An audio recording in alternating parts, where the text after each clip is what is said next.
What's going on? Welcome to another episode of Off the Schneid. Today we're taking a look at the Carolina Panthers and their draft needs heading into the 2021 NFL Draft post-free agency. Obviously, right off the top, huge trade for pretty much just the Panthers, I guess.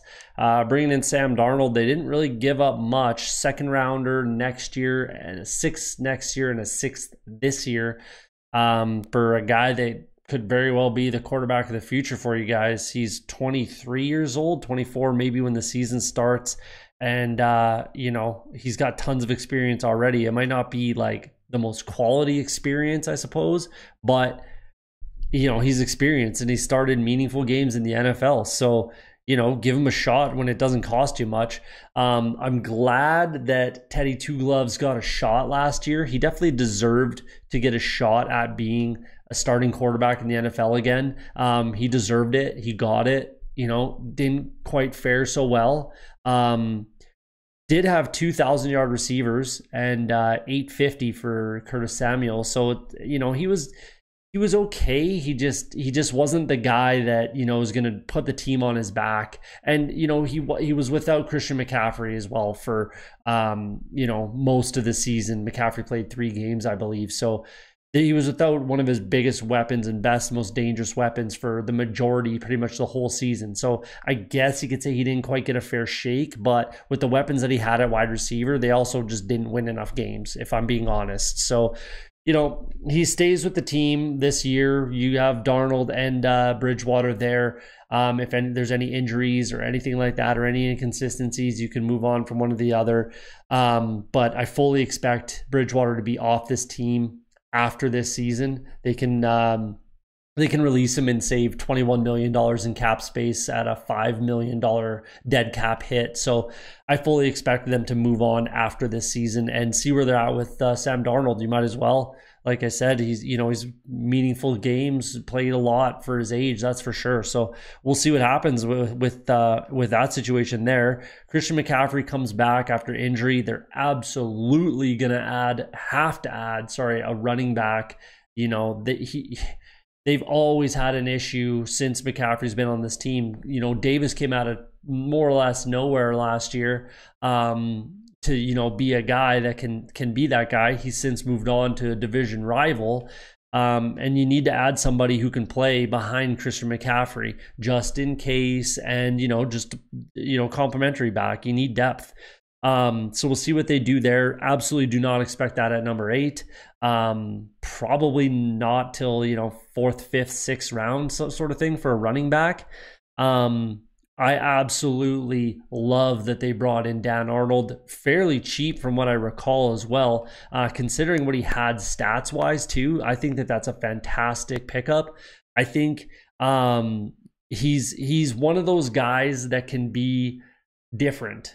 He played wide receiver in college. He's a big body guy. I think he's like 6'6", 230, something like that. He's not quite as big as a lot of other tight ends out there. I'm certainly not going to say that he's like a Kyle Pitts, but a poor man's Kyle Pitts maybe. You know what I mean? He can be that type of a guy, I feel like, in the right offense and given the right opportunity, and that might be what we see with him in Carolina here. I love the fit. I think it's a great pickup, and I'm excited to see what Dan Arnold can do this year. Wide receivers took a hit with Curtis Samuel. I think Curtis Samuel was very big for this offense. I really do. And he's now gone to Washington. David Moore comes in from Seattle, and that'll help because they really don't have a lot of depth here. They really, really don't. DJ Moore is fantastic. Robbie Anderson is fantastic. But that's pretty much it beyond David Moore being there for depth. So at 8th overall, I really wouldn't. If a guy like Devontae Smith is sitting there ready to go at 8, how do you not throw him in the slot and just plug him in where Curtis Samuel left off? It'd be tough not to, in my opinion. And then your offense is in pretty good shape. They're going to absolutely have to add to the offensive line. In my opinion, they need some help there. Taylor Motton's very good, playing on the franchise tag, so they'll likely sign him to a long-term deal, I would imagine. I think that they hope so.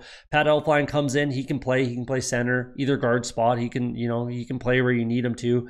Matt Paradis is fine, savvy vet at the center position. Cam Irving comes in. Greg Little's still there, still young. You know, they're hoping that he can be that guy. That's probably why I don't particularly see them taking a tackle at 8, because I just think that they hope that Greg Little can be that guy. So we'll see. Look out for the mock draft coming out in a couple of weeks and what I finally settle on the Panthers doing. But that's the offense. It's in a decent spot. I think they're going to be able to maybe run and gun a little more with Sam Darnold. I think Joe Brady wants to run and gun a little more than you know, he was kind of allowed to. But Christian McCaffrey will also add to that and help out. Same with Dan Arnold, in my opinion. So we'll see. Not a bad spot for this offense. They could always use some improvements. They've got a reasonable amount of capital, so they should plug some holes. But 8th overall is going to be an interesting spot for them. Moving over to the defense, Brian Burns is very good, very good. Derek Brown is very good. I think Yetur Gross-Matos takes a step forward this year. He kind of was a little slow out of the gates, but I think he takes that next step this year and gets up to the maybe like 6 to 8 sack mark where you kind of need him to be.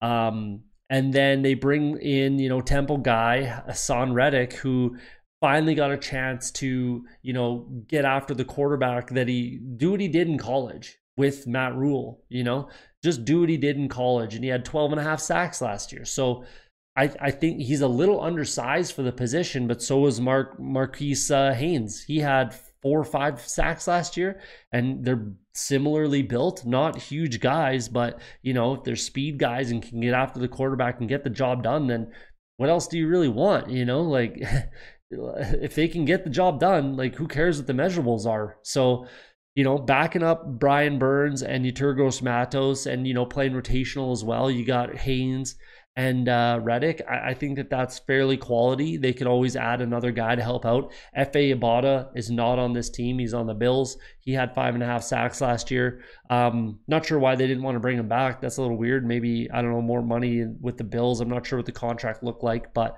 either way, or he wanted to go to a winner. Either way, Bravion Roy there as well. I think they're in a good spot. They just need some depth, and that's going to be a common theme for this whole roster up and down, is depth and competition type of a thing. Shaq Thompson is solid. Denzel Perriman's had quite a few injury, you know, quite a bit of injury history. So I'm not sure I would just, you know, set it and forget it, rely on Denzel Perriman there, if I'm being honest. So there's some more depth and competition that you're going to need. Dante Jackson is a guy for sure. I think Troy Pride can play. Rashad Melvin, I think, is, you know, a okay depth type of guy, but definitely not someone you want to rely on. So I think, again, corner is another depth and competition type of a position that you're absolutely going to want to address. Safety as well, same thing, with the exception of Jeremy Chin. Jeremy Chin, I think, is quickly becoming one of the better safeties in the game. I think he's fantastic. Justin Burris can get the job done, but there's no harm in bringing in another guy that can help out. I think, again, especially on this defense, up and down, it's depth and competition that you're going to need to make sure that you have the best product that you can put out there, basically. So yeah, it's an interesting team as far as the draft is concerned. The Panthers, there's been a lot of talk about them moving around, trying to get a quarterback. Obviously, that's not going to happen now. Do they go with wide receiver, maybe a tackle? Not sure they're going to go to the defensive side of the ball at that, you know, spot. Probably in the second round for sure, but it'll be interesting to see where they go at 8th overall. So like I said, check out, keep your eyes out, I should say, for the mock draft coming out in a couple of weeks. Let me know what you think in the comments. Don't forget to hit that like and subscribe button on your way out, and we'll see you on the next breakdown video.